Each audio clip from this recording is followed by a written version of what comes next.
Hey guys, Levi Peterson here from Northside Aquatics LLC. Today's video is going to be a little bit different than what I normally do. I normally do like fishing stock lists and everything, but I'd like to start getting up some different kinds of videos for you guys. I was not able to get up a fish of the week last week because I got busy cleaning up tanks, etc. Today's video is going to be a little different. We got the top 5 beginning corals for beginners. So these corals are like for people that are just starting up the reef tank and are getting their first coral ever, or people that have even been in the hobby for a while and are looking just for an easy coral just to kind of throw in their tank and help populate their live rock or whatever you'd like to do. A lot of these corals, all these corals actually fall into the category of softies, which means they don't require calcium and other trace elements in the tank. Those trace elements can kind of help a little bit with the coloration and all that kind of stuff on the corals, but it's really not needed with these corals that I'm going to state today. So it does make it a little bit easier to maintain. Some of these corals will go out of hand in smaller tanks, and I'll explain why once we get started. So starting in at number 5 today, we have green star polyps. You know, these guys are honestly probably one of the more vibrant corals in the aquarium hobby. And they are really easy to keep. I really don't recommend them for really small tanks because they can grow out of hand real quick, especially under good lighting. They don't really need good lighting, but they will thrive under good lighting. And what I'm saying is, like, they will populate your tank like crazy. Here's a picture of them. I'll have that sitting there for a little bit. Like I said, they are very vibrant, especially under like lights like this, the big LEDs and everything in the boxes. If you have the settings set just right, they will brighten up and look awesome, and they do grow out of hand real quick. So you're probably going to end up fragging these off quite often because they'll just populate your tank. They're known to grow on walls, plastic in your tank, just about anything. They'll just go nuts in your tank. Coming in at number 4, we have zinnia coral. Now, a lot of people refer to these as waving star polyps or waving hand polyps or other things like that.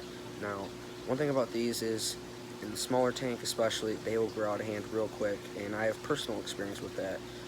I've had a 10-gallon running for a couple months now, and I have some zinnias in there, and they're growing like crazy, and I've had them in for about a week.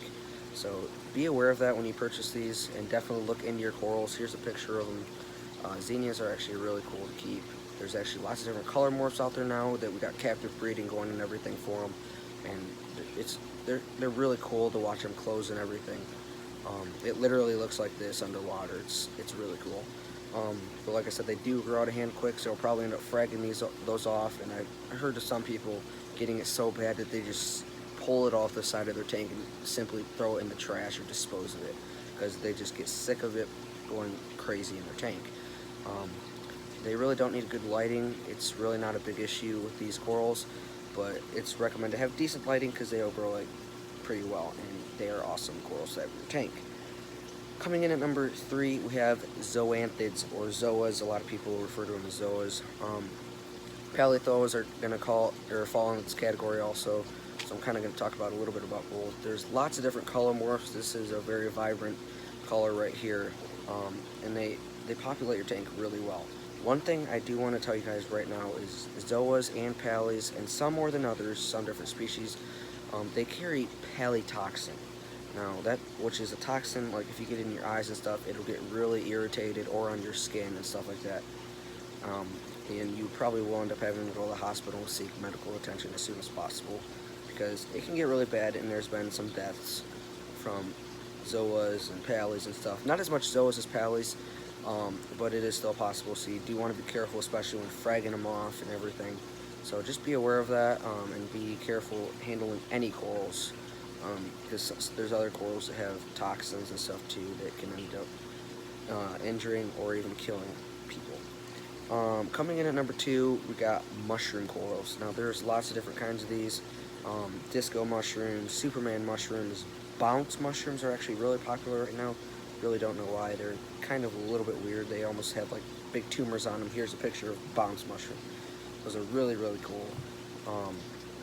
I'm not too big of a fan of them because they kind of look like tumors, but some people like them, and they go for a lot of money. So, and we can get them in if you're ever interested in those.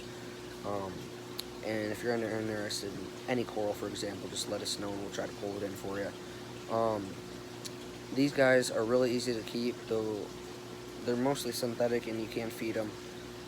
Same with all the others I just listed. You don't really have to feed them. They'll feed off of nutrients in your water. But if you would like to feed them, then I'd recommend brine for the brine shrimp. I've had a couple of my zoas eat decent sized mysis shrimp. They kind of close up on it. It's pretty cool. Phytoplankton is a big one, and that will help out a lot in your tank and keep your corals alive very well. Now, like I said, you really don't have to feed a lot of the corals that I've listed so far, but if you want to, go right ahead because it will make your corals a lot happier. Coming in number one, a lot of people don't really like these corals, but I think they're personally really cool. Kenya trees. Now these can grow out of hand just pretty much like any other softie. They get big, tall, and huge.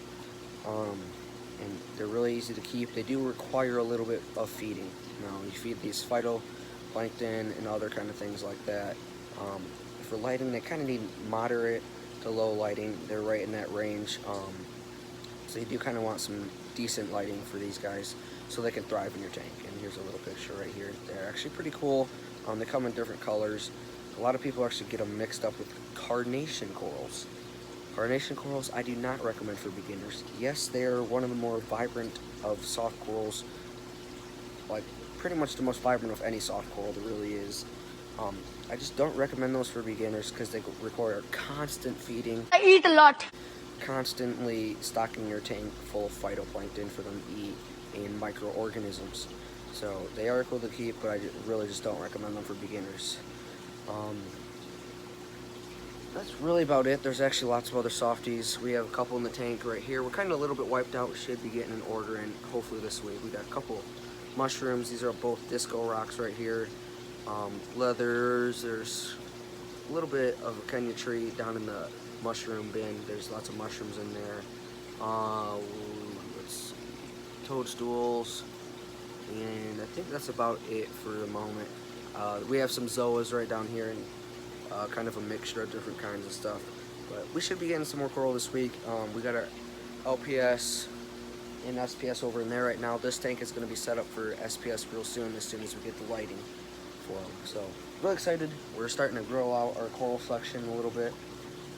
Other than that, if you have any questions or comments, or have a question about your coral in your tank or something you like us on Facebook and check out our Facebook page. And obviously subscribe to our YouTube channel for more updates on the store and more videos like this.